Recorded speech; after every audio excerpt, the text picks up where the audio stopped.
recording. Okay. Now, what is sensitized material? Sensitized materials, it refers to the film and photographic paper.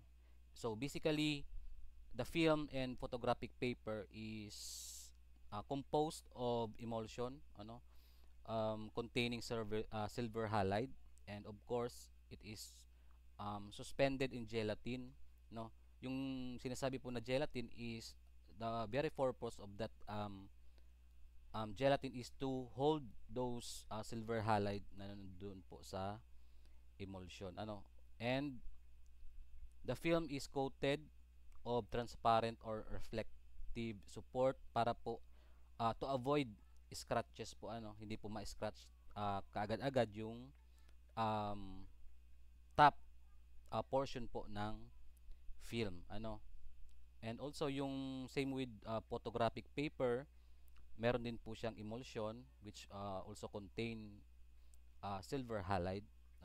So when we say silver halide, it is the substance present in the emulsion surface, and that substance is very sensitive to light.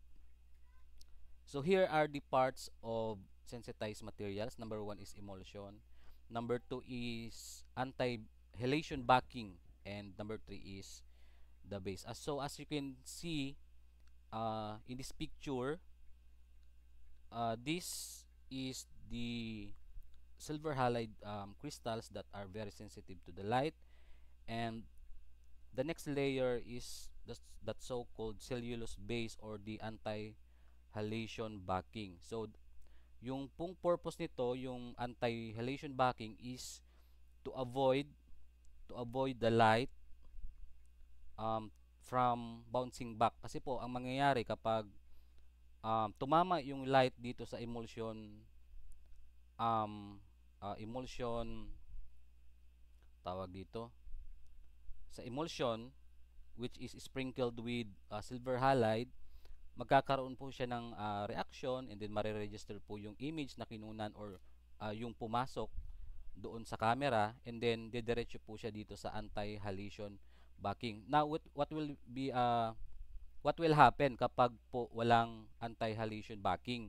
Ang mangyayari po niyan is magba-bounce back or magre-reflect yung light na tumama dito sa base, and then magkakaroon po ng tinatawag natin na halo effect doon po sa kinunan mo na image. Parang sa likod po ng image is meron siyang parang pabilog na sobrang liwanag kasi po nag-bounce back yung light kasi po walang anti-halation backing. So that's the very purpose of having a anti-halation backing sa uh, sa sensitized materials po natin. So yung base naman po is, yung purpose lang niya is para ma-hold or maging stiff po yung film, hindi siya kaagad-agad ma-damage. So that is the parts of sensitized materials, which is the film and photo paper.